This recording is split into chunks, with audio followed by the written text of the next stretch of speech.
the founder and chairperson of the Directors Association. My name is Rumbidzai Mashele, and I sit on the regional board of the Business Women's Association of South Africa. BWASA is the largest and most prominent association of business and professional women in South Africa and the voice of women in business. BWASA's history dates back to 1980. BWASA has over 8,000 members in 7 branches around the country. The organization was created as a platform for the inspiration and empowerment of women in business and in corporate South Africa through various initiatives to assist the creation of professional and business connections and to access new opportunities. In line with its purpose, BWASA, together with Directors Association, is celebrating Women's Month 2021 with a series of online events designed for growth, inspiration, learning, and empowerment. And with that, I'd like to hand over to Munya. Thank you. Thank you so much, Rumbi. Good evening, everyone. Thank you so much for joining. We're looking forward to this wonderful session where we're going to be talking about shareholding and what you can do as a shareholder. And we've got 2 fantastic guest speakers in Zara and Nadia, who happen to be members of the Directors Association. And this is what I'm really starting to enjoy about our organization, that within our ranks, we have some extremely credible, competent, intelligent, fantastic women that are doing wonderful and exciting things out there. So without any further ado, I'd like to bring in Nadia and Zara. But just before that, very quickly, just some house rules around how we can effectively use our Zoom so that, we have a great session. Number 1, please have all your mics on mute. Please have your mics on mute so that we don't get any feedback from your side. Nadia and Zara will have a chat for a good 20-30 minutes, and then we'll bring you in for discussion, for questions. When that time comes, just raise your hand on the Zoom. I'll pick you out, call you out, and then please give your question, or you can put it on the chat, and then I will give your question, and then we just have an open discussion. And yeah, so Nadia, Zara, over to you guys. Thank you, Munya. Pleasure to be here, and thank you to all the wonderful ladies who've joined us today. It's an honor to be able to speak to you all, especially in this month of August, which is Women's Month. So happy Women's Day and Women's Month to all of you. And may we continue to rise up and be an inspiration for the future leaders and future women of this amazing country of ours, South Africa. And I just hope that we can be that inspiration and set a great example for the generations to come. It is our responsibility. But I suppose today what we're here to do is chat a little bit about being shareholders. I think maybe before I jump into that, I can share with all of you here today a little bit about who Nadia and I are and what we do.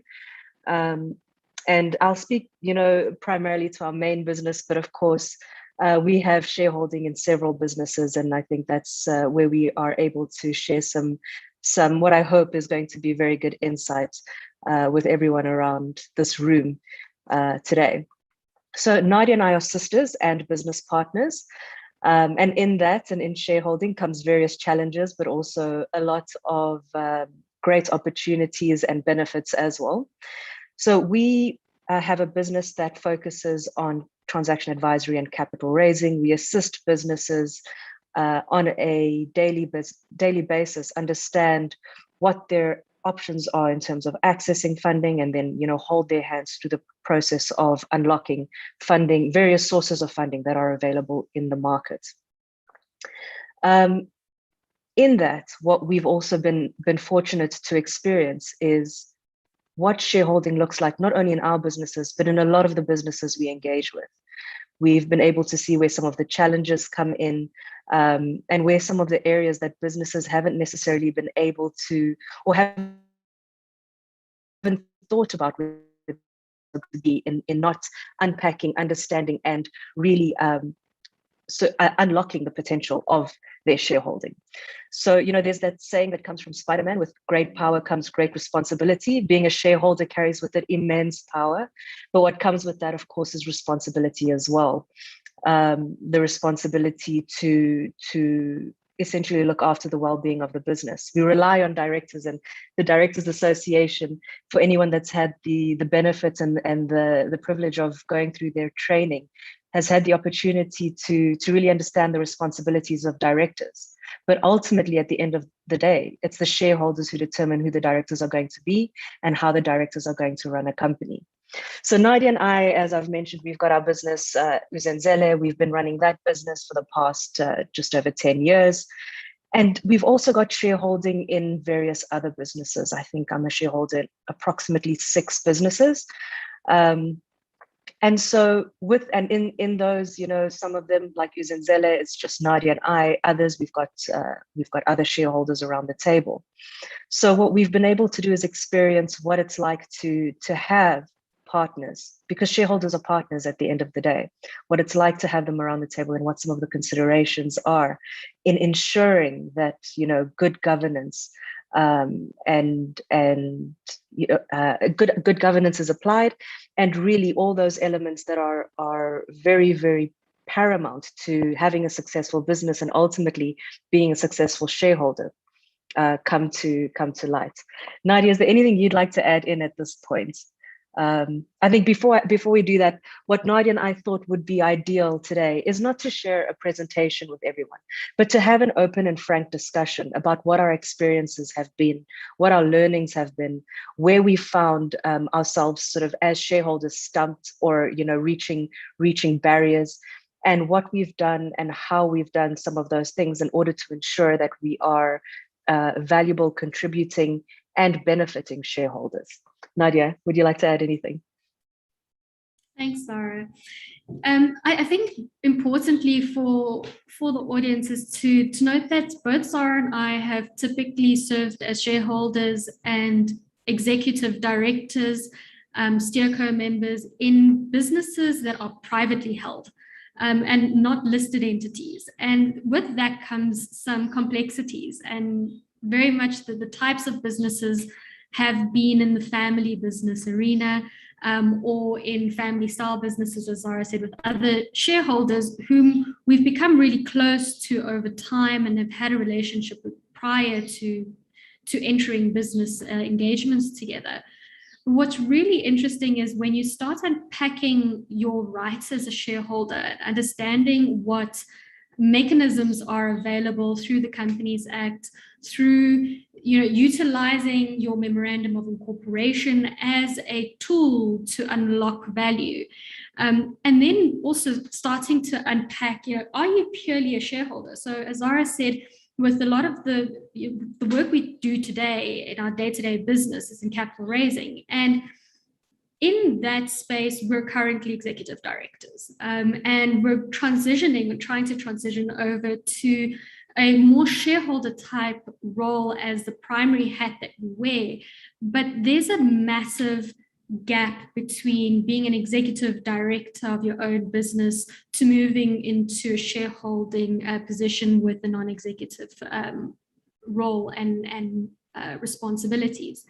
But what I find quite interesting is the experiences that we've had with respects to very strong male-dominated environments, and the requirement to be extremely diligent in understanding what your rights truly are as a woman director. A lot of us here, oh, please, won't you please come in as my 30% Black woman-owned contribution and sit as a director, and the rest of the shareholders are potentially sitting purely as shareholders and not directors with the fiduciary responsibilities thereof.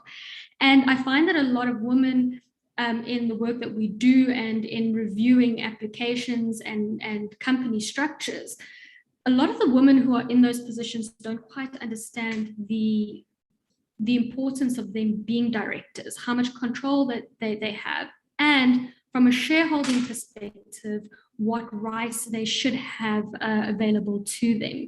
So I've lived this through various family businesses, as I mentioned, where you're also talking about multi-generational challenges, and being able to voice your opinion in a boardroom type setting as a de facto shareholder, but not quite there yet, is a very interesting position. And I think where a lot of shareholders find themselves when they don't have the appropriate channels and mechanisms to actually voice their concerns in the dealings of the business. And I think that's something that we need to really all become a lot more aware of is, understanding shareholder agreements. It's quite scary how many people don't have shareholder agreements. There are no limits of authority that are provided between a shareholder and the boards of directors. Most of us go onto SIPC, set up a company. You can do it within a day. You're set up from a technical perspective, but from the reality of it, getting into the weeds of knowing what your rights and responsibilities are as a shareholder is so critical. So that's perhaps a segue, Zara, for some further conversation. Yeah, and I think, you know what, let's look at that. Let's talk about the shareholders agreements a little bit, because what I envision and what I imagine is sitting around the table is a lot of women who are looking to maybe start their own businesses, already are in their own businesses with one or two or three sort of partners. A lot of the time you're looking at, and if you look at the majority of businesses in South Africa, they are SMEs. And SMEs are typically, a handful of shareholders that have come together with a common purpose. What often gets left behind is this very, very important thing called the shareholders agreement. Nadia, how many businesses have we spoken to that are turning over 100, 200, 300 million rand, and they've got maybe 4 or 5 shareholders and they don't have a shareholders agreement? It's amazing how many of these businesses exist. And what is the problem with that is that there isn't actually a way in which that shareholding, that relationship is governed. You've got various people at different levels of shareholding, which gives you different voting rights, gives you different power in businesses. And let's say, for example, it's 4 shareholders that come together and each of them have 25% shareholding. So they each essentially have the same rights. Is that what was intended? Are all shareholders there from day one? How are decisions made? Is it a simple majority? Does unanimous decision need to be in place for certain decisions to be made, like selling shares? If someone wants to sell shares, how do their shares? I'm in a business. I don't want to be in the business anymore. I want to sell my shares. I want out. Can I just go to market and sell my shares to anyone? Are there rules in place that determine how I have to go about selling my shares? Do I need to inform my fellow shareholders? Do I need to offer it to them first? What value am I selling my shares for? Am I devaluing the company because I want out and someone wants to buy my shares at a price that doesn't speak to the true value of those shares? All of this is managed via shareholders agreements, as well as what Nadia said, the responsibilities given to the board of directors, which is extremely important. What are those things that your board can decide on without coming back and asking for the shareholders' approval? What are the things they can't decide on? Those things, it can be as simple as any procurement over a certain value. Any procurement over R1 million needs to go back to the shareholders for their approval. Anything lower than that, the directors can make a decision via whether it be simple majority or unanimous or whatever it might be.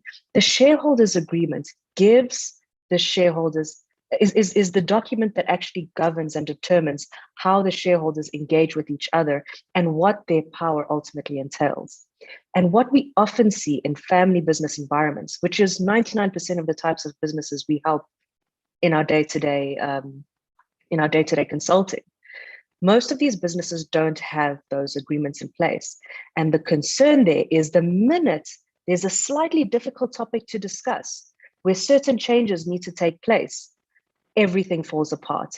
This business that you've spent your blood, sweat, and tears putting together, building, getting to, in some cases, these hundreds of million rands of turnover over time, fall flat because decisions can't be taken simply because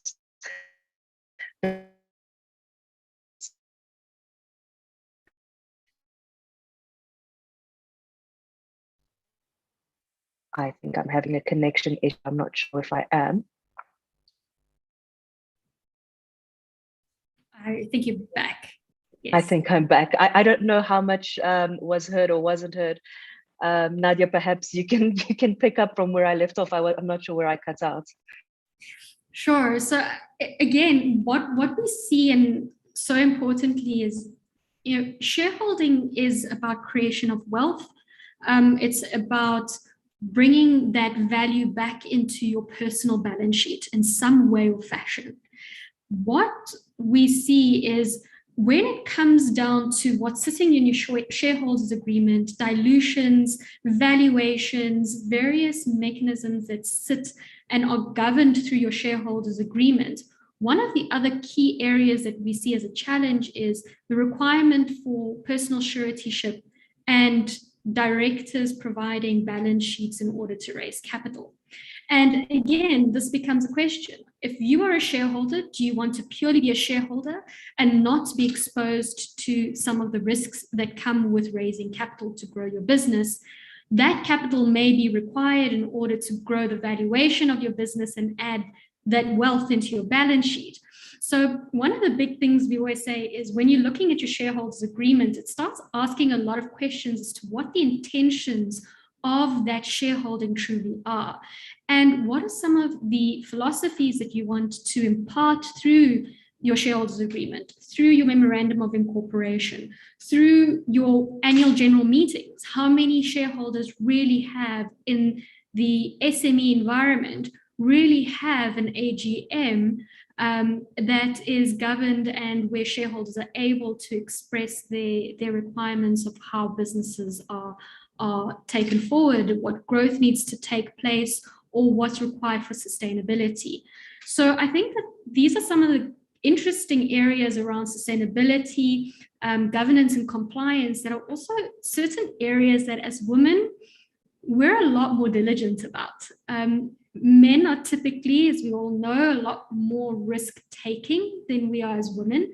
What are our male shareholders in our businesses looking to take on as risks that we might not be comfortable with?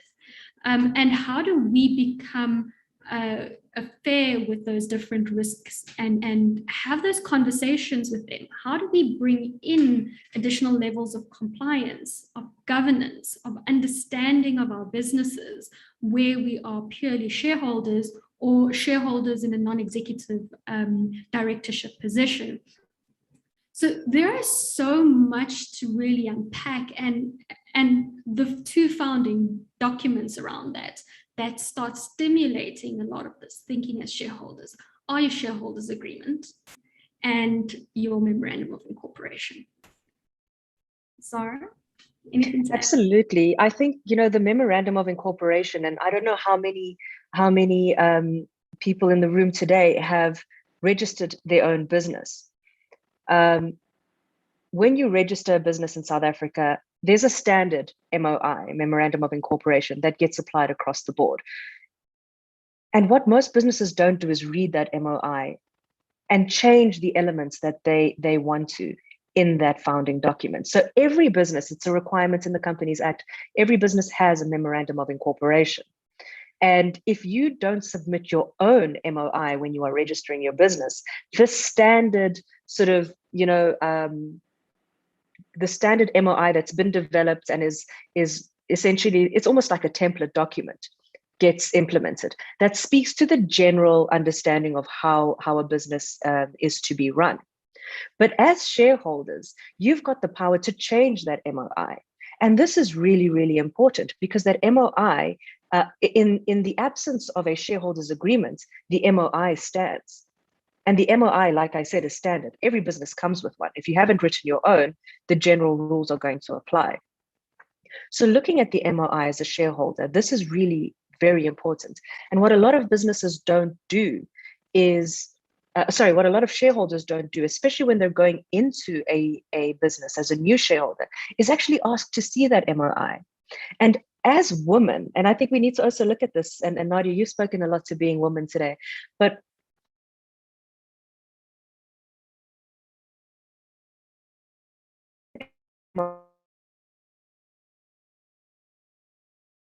see in the can actually affect the changes we want to see in the future.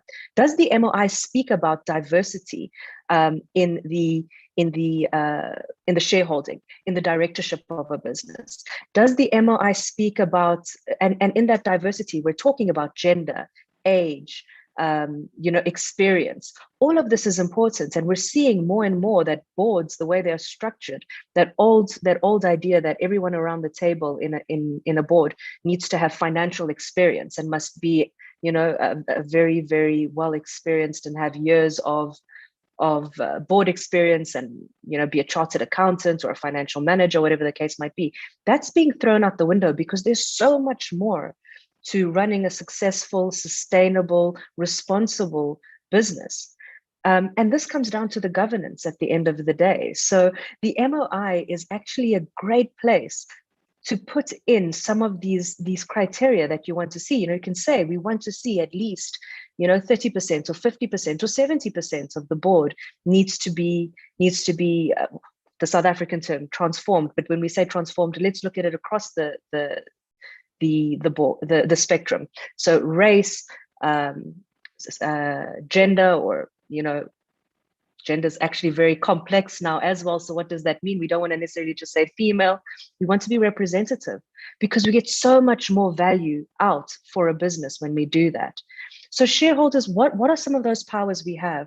We've got the power to determine how the directors are going to run the business. We have the power to determine how that board of directors is going to look.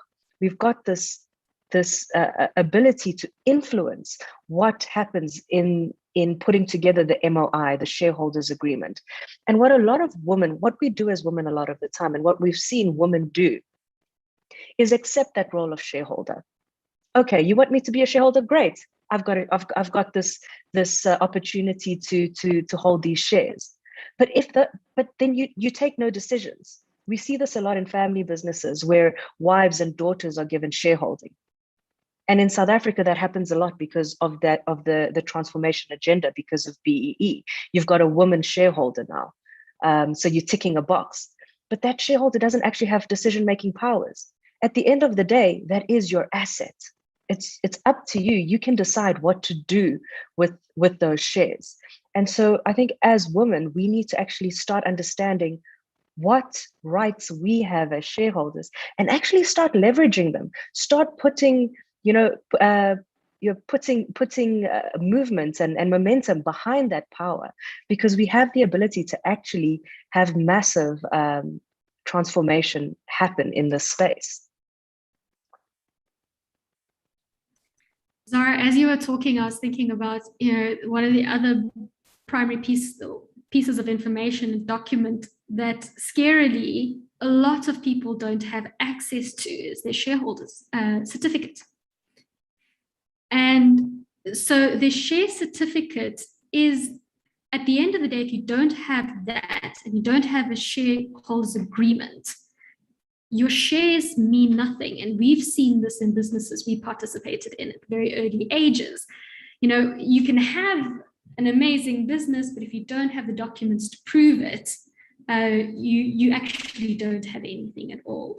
So again, there's so much around shareholding and taking shareholding on as a real responsibility. I think that there's a lot of knowledge that we all need to gain, an understanding of what the different roles within a company are. Are you operating a business for lifestyle, and therefore as the operator, director, and a shareholder, it's all one and the same? Are you operating a business to eventually segment these different roles and gain value from the different roles and functions and responsibilities, having operators separate to directors, separate to shareholders? And it's really interesting. I remember being with one of our clients a number of years back and talking about the fact that despite us being a 3-man band at that time, that we were going to have a board meeting that weekend, and we were busy preparing our board pack. And it really, the building that culture of understanding the different roles, the different requirements, your compliance documentation, and using it to create frameworks for yourself and best practice for yourself to grow business. It can be so powerful and extremely empowering. So that's just something that I sort of wanted to leave the room with as such. And Nadia, we could talk for hours about, some of the areas. We could go into a lot more detail about some of these areas, and we could talk for hours around them. But we do have a limited amount of time, and we've pretty much reached our 20 odd minutes on this topic. I think I hope that we've given everyone in the room something to think about, and even if you take away one sort of nugget away from this, whether it be I actually have voting rights as a shareholder, or if you're engaging with new partners and looking to set up a business, thinking to yourself, I need a shareholders agreement. And ladies, as much as possible, have that shareholders agreement written by a legal person. Spend a little bit of money on it, because at the end of the day, if it's not well written, and if clauses are going to be brought into question, if you come to some sort of dispute, that creates, with it a lot more problems in terms of interpretation. So, get the right people on board to help you write out these things. But I would hope that we've given some initial nuggets to think about when it comes to shareholding. And I would hope that there are some questions. If there are no questions, either we've done a fantastic job or we've done a terrible job. So I think maybe, Munya, we can open up and see if anyone has any questions that they would like to pose. And Nadia and I can share a little bit of insights. I suppose as we wait, and perhaps what we can do is, there's the reaction buttons at the bottom. If anyone has a question, you can just raise a hand.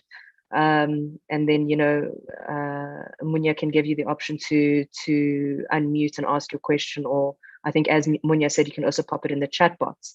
And while everyone's thinking of a potential question and raising their hands, let me just touch on some of those really big important things. Know what your voting rights are as a shareholder. Have your share certificates, because that is ultimately proof of your shareholding. And also, just be sure that everyone around the table is on the same page. Have a shareholders agreement, because that's going to determine what your shareholding really actually means. And that's the opportunity you have to set out the rules of engagement as a shareholder. Zara, two more. MOI. Amend your MOI, read it, amend it, think through it, include diversity, include certain things you want to see that would allow your directors, even if you are the director, it holds you to account to your separate personality of being a shareholder. So include things into your MOI, and just be diligent around what limits of authority you give yourself or third-party directors as well.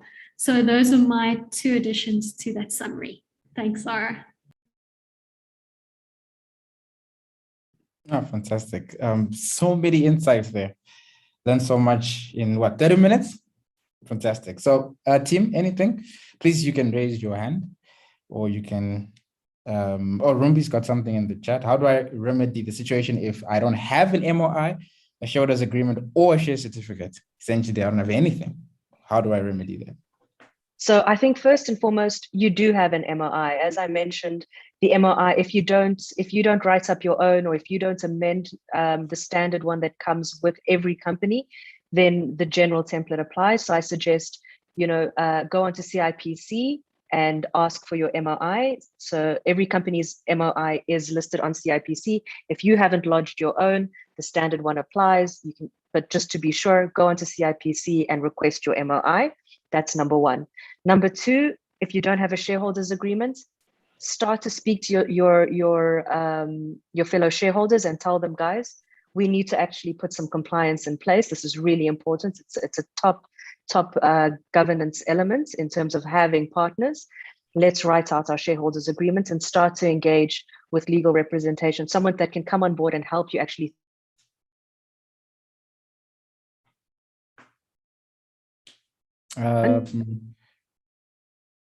Zara, you've gone off there. Again, do you want to just jump in there, Nadia? Sorry. So Zara was on shareholders agreement, and as she was mentioning, really going out and getting support, start with 1 hour with a lawyer and ask them for a framework to work on. Really, at the end of the day, any advisor can only give you advice, whether it's a lawyer, an accountant, a capital raising specialist, whatever it is, can only give you advice if you've already thought through what you want as a base. And in order for you to think of what you want, my recommendation would be speak to a lawyer and ask them for a framework for a shareholders agreement. The questions that you need to ask yourself and the questions that you need to ask within your shareholding group. Then with respect to your share certificate, if you know that you are the only shareholder or you know all of the shareholders, it's about going online and actually printing a share certificate and then filling that share certificate out and making a change to your financial statements in that year to say that your share certificates have been issued, these are your shareholders. And then that becomes part of one of your governing documents. Your financial statements can actually articulate who your shareholders are and in what percentage. I would recommend that. A lot of people don't do it. But then what we end up seeing is we sit in boardrooms with project owners, business owners, and they spend 20 minutes, if not 2 hours, debating who has what shareholding in a particular project or business. You don't want your shares to be questioned to that extent. And these are not small businesses. This happens from a discussion in small business shareholder discussions right through to multi-million rand, hundreds of millions of rands turnovers and groups. And so just keeping diligent with that. If you're able to, if you have the resources to do so, appoint a company secretary. That's their function, is to record who has what shares, have a share register, ensure that that compliance is in place. Your accountant can also provide you with that service at a nominal rate. Your lawyer can provide you with that service at a nominal rate. Utilize those services. I think a lot of the time as business owners, we underutilize some relatively small cost. We underutilize the advisors that we have around us. And the cost could actually be quite minimal, but save you a lot in time, effort, energy, and pain in future. So those are those 3 questions there. Thank you so much, Nadia. Got some hands up here. Tombi, go ahead. Thank you so much, Munya. Good afternoon, ladies. Nadia, we've met in another session. I can feel it's really a Women's Month. You'll excuse my ignorance, but also must appreciate the valuable information that you are sharing with us. But excuse my ignorance because one finds herself being a shareholder in a number of companies, just ordinary shareholder, and did not anticipate the extent of the rights in terms of those shares one is having in that company. And I'm just thinking in my mind the issue of attending AGMs as an ordinary shareholder in these big companies. We've just been called by one of the other big insurance company, and you do not understand the extent and the implications even on election of shareholder directors. You're just an ordinary member. So how do we become, because when I receive that invitation, sometimes I just ignore it. Now I'm listening to you now in being an ordinary member, the powers, how do I leverage on the power, or does the amount of shares that I'm holding have an extent on the rights I'm having in terms of voting? In that regard, there's a lot that's going in my mind, but thank you so much for the information. Thanks, Ntombi. Yes, lovely to see you again. And absolutely, when we look at public shares and we have multiple shareholdings as a public in these listed entities, we don't often look at the detail of what those shares entitle us to. And that would be different from entity to entity. What your rights are, what your rights at an AGM are, etc. So I do recommend your starting point, Ntombi, is looking at the documentation that you have with respects to your direct shareholdings. Or if you have a financial advisor, chat to your financial advisor and ask them what your rights are on each of those shares that you hold. But certainly you do have rights. It's understanding what they are and then enforcing those rights in a respectful way, and that includes knowing the business as intimately as you possibly can. Reading the annual reports, reading any documentation that is shared through the investor relations departments within those entities, and reaching out to the investor relations. Remember, you can call investor relations at any time and ask a question. Say, I'm a shareholder. These are my questions. If it's information they cannot disclose, they'll let you know. But they would often also share certain information with you. So I hope that helps. Sarah, I think you've got something to add. Yes, I hope my internet connection is stable. I apologize for that. Everything you've said, Nadia, spot on. I think one of the important things when it does come to your listed entities, your large publicly traded entities, that shareholding often doesn't have a lot of power. And that's really important to understand as well. So getting that documentation and understanding what power you have is going to be able to determine what you can do, what rights you have. Oftentimes, these shares, you've got it's such a small percentage that it really doesn't give you any significant rights per se. The purpose of these AGMs is in most cases a lot more of just having that information. So I have shares in this company. They are appointing new people, whatever the case might be. What that does is it empowers you in your shareholdings in these listed shares. It empowers you to make decisions as to whether or not you want to continue holding those shares, or do you want to sell them. So a lot of the rights that you have as a shareholder in these listed companies is more access to certain information. And really importantly, and this applies, to all shares, there are a lot of shareholders agreements that will speak to the rights you have based on your shareholding. I have been part of companies, I have written shareholders agreements that speak to a minority shareholder. If you have less than 10% shares, you have no vote, for example. That can be in a private or in a public company, a listed company. Typically, that's what it is in your listed companies. You need to have a certain amount of shares to be able to have a voting right. This often happens in private companies as well. And why, again, if you're going into a company as a new shareholder where there are existing shareholders, then there's an existing shareholders agreement, there are existing rules that are in place. It becomes so important to read that shareholders agreement, because especially if you're not going in with a majority or a significant minority, being 25-26% is a significant minority. If you're not going in with that sort of 25-26% or more, it's very possible that your rights are significantly reduced. So really important to keep that sort of thing in mind as well.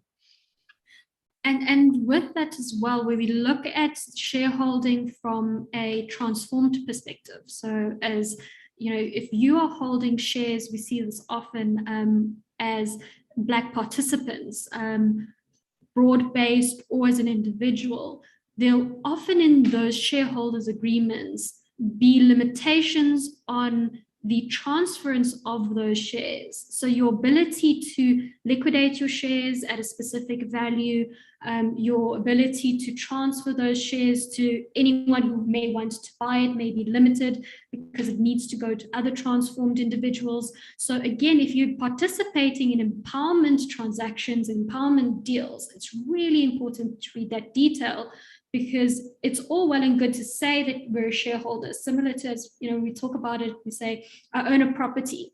Do you own a property, or does the bank own the property? Similarly, do you own the shares, And what is the liquidity of those shares? How are you able to actually transact with them? And specifically within the private sector, the unlisted sector, the liquidity of shares and the ability to value shares, the cost implication of regularly valuing your shareholding is quite exorbitant. So these are things, again, to address in your shareholders agreement and to look at and read in shareholding agreements where you're entering into an existing structure or entity. I think. No, thank you. Perfect. I think I got another hand up from Manku. Go ahead, Manku. Thank you so much, Munya. Good evening, ladies. Thank you for such an informative session. My question is actually more in line with what Ndombi had also asked, and some of the issues you've actually addressed them.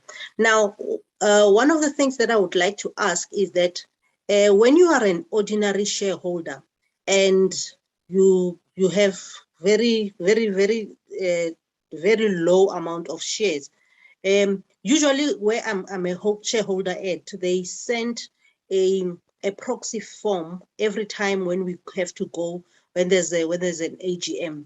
Now, to me now, listening to what you are saying, I am not really sure if I do have rights to vote or not, because why then even send me a proxy, so that I can complete it? Maybe if you can just explain to me on that part.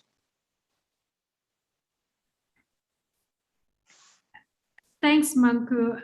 So what I would say is that it's all on a case by case. So if you're getting a proxy, then you would have a right to vote. What your vote means and what weight it holds is what you need to question. So every vote counts, just like in our political voting environment for democracy. Every vote counts. So if you are looking to understand what's happening within a business, if you're looking to affect any change within an enterprise, listed or otherwise, you should be actively involved in utilizing those voting rights, understanding that it's always that cost benefit in terms of your time, effort, and energy. Does that time that you take to go and understand the financials in detail, to go and sit into those AGMs, is that worth your time? Or do you allocate an asset manager, which is often then the entity that your financial advisor would be working for, and do they go as your proxy? Because they are assessing a lot of that financial information. But there is nothing stopping you from speaking to your financial advisor and understanding what your rights are in terms of participation and your votings are there. But every single transaction, every single entity would have different rules of engagement. So to give a blanket answer wouldn't be the responsible thing to do from the outside here. I hope that helps in terms of at least where to start your journey. If I can just add a little bit onto that, in terms of the proxy, what you're doing is you're essentially giving someone else your powers, right? You're giving someone else the right to effect your powers, your rights. And this again becomes so much more important in your private companies where that vote really has so much more weight than it does in the listed space. But either space, if there is a certain outcome you want, it's very important to inform your proxy of which way it is you want them to vote on your behalf. So a proxy is someone that's going to appear on your behalf, is going to listen to everything. And you can either tell that proxy, look, I trust you to make whatever decision you want to make, go ahead and I'll stand by it. Or you tell your proxy, look, there are certain items on the agenda. It speaks to nominating new directors, and they've informed us that, these are the 5 directors. When it comes time to vote, I want you to vote Director Joe Soap. That's the director I want you to vote for on my behalf when you're there. So understanding, what it means to give someone a proxy, they essentially have your rights there. important for you to then tell them how it is you want them to effect those rights in your stead. Okay, thank you. Thank you. Yes, Mango, you can go ahead. I see you got a follow-up question or comment. No, I was just thinking, Zara. All right, perfect. Thank you so much. We have Lungile next. Go ahead. Hi, good afternoon. Thank you, Munya, for the platform. And thank you, gorgeous ladies, Nadia and Zara. I like the question that Manku just raised previously, because I'm a director of one of these non-executive, there's BE shares where it's like very, very small when you buy those BE shares, and we get invited, you don't even go, you don't even like attend those meetings because it's like so small. It's something that you just put in as an investment. So, but yeah, it's eye-opener there. Thank you, ladies. But my question basically is just an advice based on your ladies' experience, like where to start. Like, for example, if you want to volunteer as a non-executive director just to gain experience. But in your experience, obviously, when you're starting as a volunteer, you won't get to as much detail as you guys are, because you're not really a shareholder there. So maybe what's your advice would be for somebody that doesn't have any experience that would like to be a non-executive director just to gain experience? Well, my advice would be to speak to Munya at the Directors Association if you don't have any experience, because that's exactly what they do. They train you to give you the skills you need to be an effective director. Munya, I'm doing some promo here for you, hey? So they give you the skills that you need. And then, there's some exams or whatever the case might be. And, Munya obviously would be able to give you a lot more information, but they ultimately look to how you may be effective on boards. And really volunteering on boards is that first step. But what I think is important to mention is that there is a distinction between a board member and a shareholder. A shareholder does not have to be a board member, and a board member does not have to be a shareholder. These can be two separate designations, two separate titles you've got.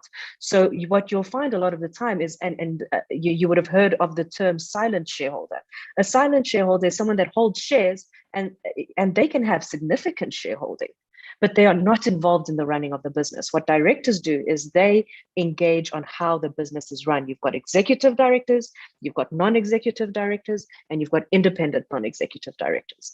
Shareholders are often, in small businesses, and in the case of Nadia and I, we are executive directors in Uzenzele. So we are shareholders, but we are also executive directors. We run the day-to-day. We are the CEO, the managing director, the COO of the company.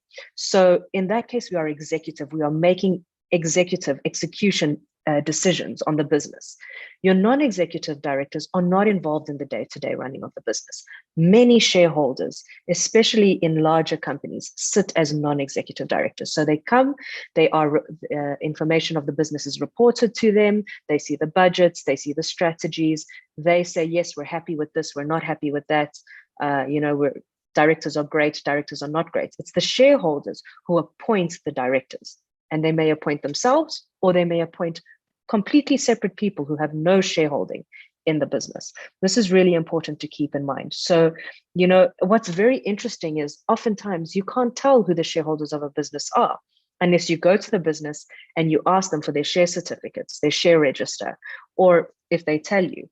Because when you register a business on CIPC, it doesn't ask you, it asks you how many shareholders there might be, etc. I'm not even sure if it asks you that. I'm trying to recall last time I registered a business. I don't think it does. What you need to do is you need to register the directors.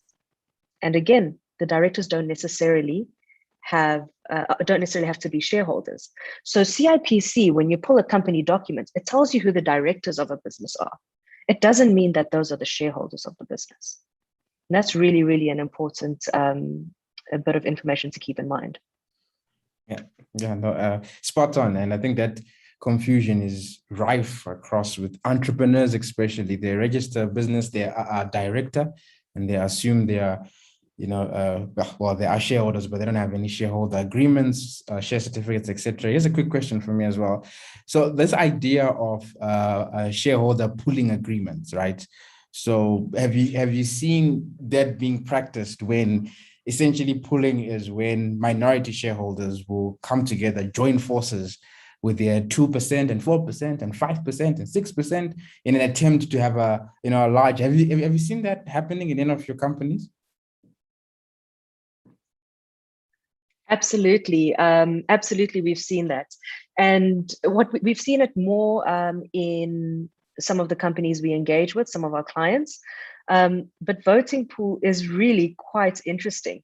And what's important to keep in mind, and a lot of people, a lot of partners, shareholders, what they'll do is they will dismiss a minority shareholder on the basis of in their capacity, in their single shareholding, they don't have power, but fail to remember that if they come together with other shareholders who are minority, and you'll often see in shareholders agreements, look for clauses that speak to voting rights, pooling rights of votes, because a shareholders agreement might actually prevent you from pooling your votes. At the end of the day, it doesn't stop you from having a side conversation. But now, are we going into the realm of breach of contract and, sort of interesting conversations to be had in that regard? But yes, absolutely. If you've got a shareholder who's got 10%, another who's got 30%, another who's got, so that gives you your 40, another who's got 11%, and then you've got one shareholder who on their own has 49%, if everyone's voting separately, the 49% shareholder ultimately has the highest vote if just one of the other shareholders come and join him.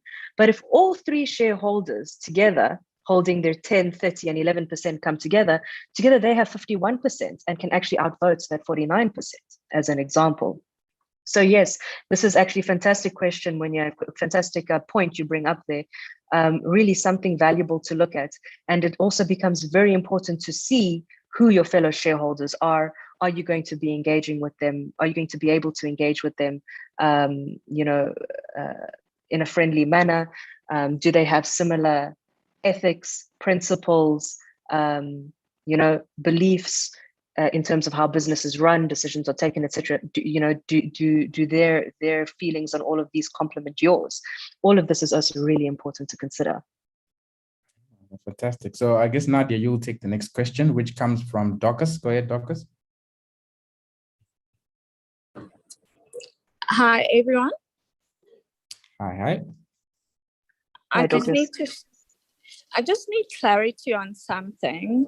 In terms of 50% shareholding, and there's two partners in a company that has a petroleum license, am I able to claim my 50% of the shares within the petroleum company and utilize it on my other company of which I hold 100% shareholding?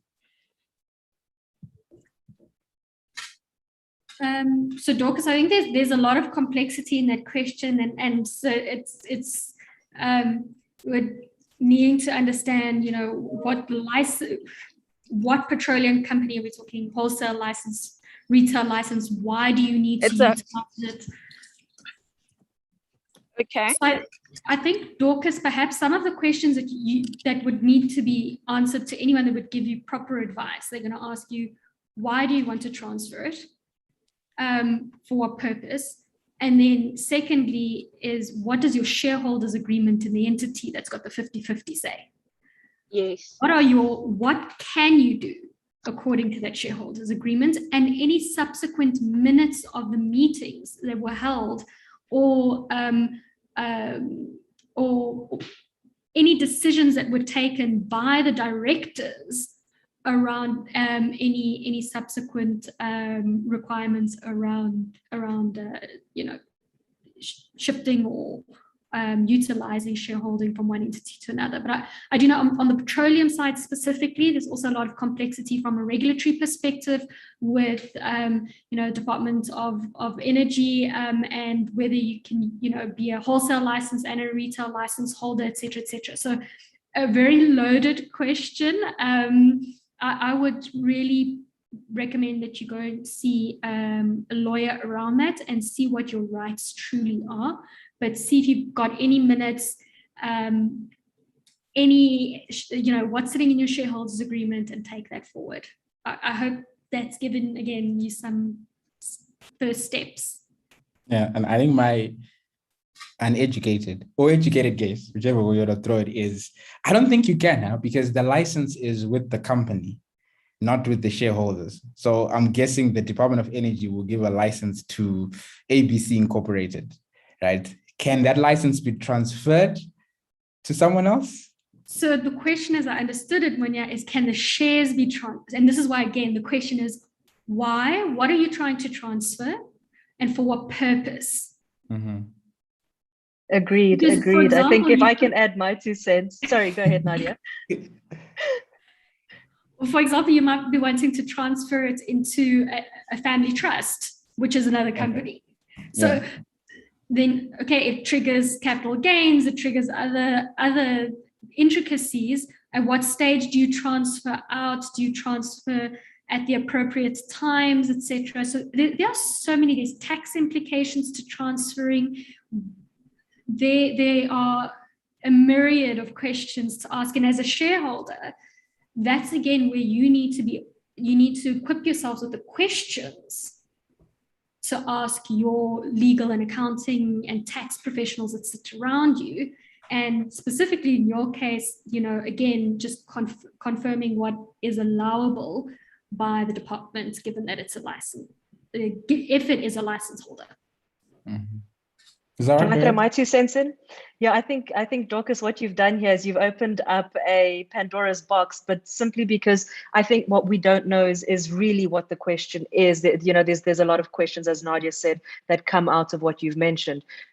Is it transferring of shares? Is it utilizing your shareholding? So are you saying I'm a 50% shareholder in this company that has a license and has value? Are you saying that you want to use that as a basis of security for another company? There's so many elements to this. And again, the shareholders agreement typically should speak to this. And if it doesn't, look, you might have a little bit of leeway to play with, because there's nothing saying you can or can't do something. But don't forget, if you're going to do it and you're going to upset your fellow 50% shareholder, they might also do something that's not going to please you down the road. So I suppose ultimately, as Nadia said, I would also suggest, speak to, if it has to do with regulation and licensing, speak to the regulator in that regard. If it's a legal matter, bring on a lawyer.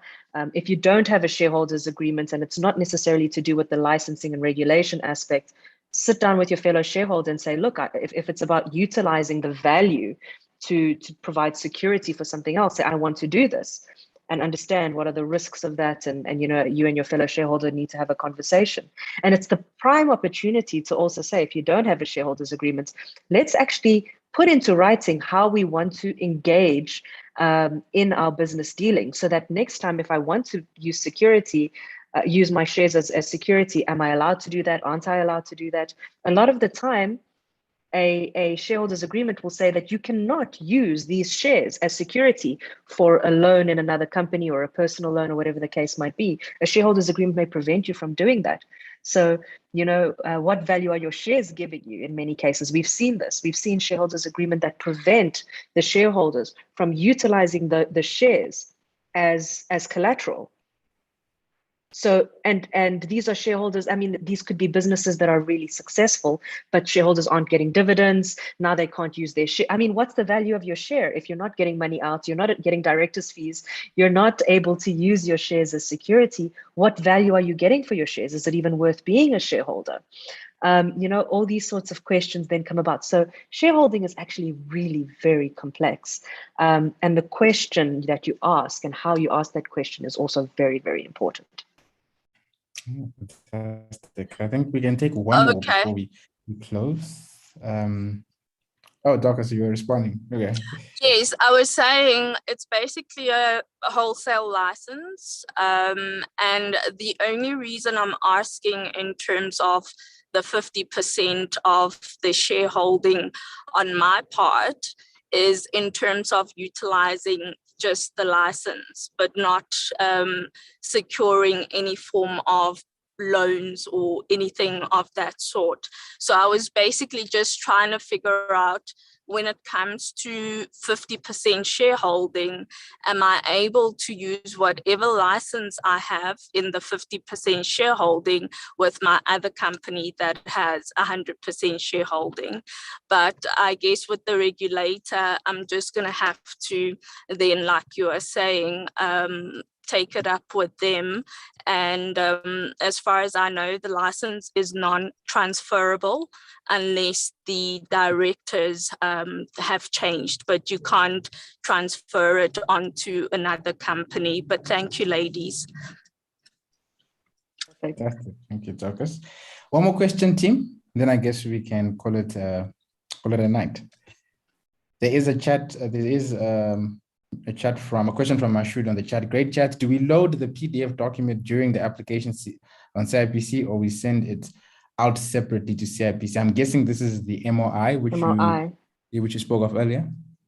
Yeah, I'm guessing that's the MOI as well. You can submit that to CIPC. It's a lodgement process, so you can lodge your MOI. But again, speak to a lawyer or an accountant to assist you with this, to just make sure that it is done correctly. They shouldn't charge you much to help you lodge an MOI if you are looking to make changes to the standard one. And I do recommend reading it, because I can pretty much guarantee everyone you are going to want to change some of those standard clauses.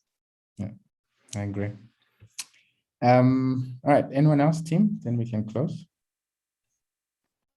If there's no one else, so Nadia, Zara, last remarks. Go ahead, Nadia. Let's start with you.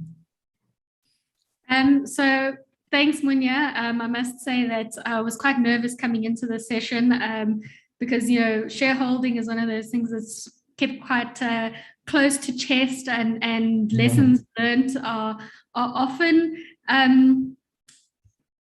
hard to learn, but I hope that some of the ladies have taken something away from today. And again, we've said these terms so many times: shareholders agreements, share certificates, MOI, have your AGMs. And it sounds like a lot of jargon. If you just go onto Google and start doing some research, you'll start to understand these terms, and then you can delve deeper. If you are a shareholder, you should know these terms and go on the journey. Yeah, 100%. Sarah? Yeah, thanks, Munya.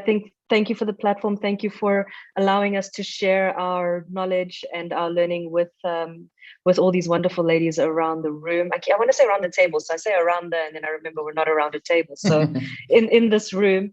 So thank you for the opportunity to share. Experience is the best teacher. Take to heart what we've said. You're still going to make mistakes along the way, but I hope we've given you some tidbits, some good advice that you can apply and at least save you significant pain along the way. And really, best of luck to everyone in your endeavors, whether you are a shareholder or a director, whether it's your company or someone else's company or a listed company. Just let's do what we can to affect the changes we want to see, because as shareholders, we have the power to do that. Yeah, 100%. And yeah, so thank you, team, for joining us. Thank you, BWASA, Businesswomen's South Africa Association. They are our partners. They are our good friends, working with us on this journey to put more women on boards, leadership positions, etc. So BWASA, appreciate your assistance. Thank you, members, for joining this session. We have so many more that are coming in the next couple of weeks during August. And finally, thank you, Zara and Nadia, for your time, for your insights. We always love it when we have such experienced discussions, right? Coming from what you have experienced, it just makes it a bit more real. So we appreciate that. And to everyone else, have a good night and have a good rest of the week. Take care. Bye-bye.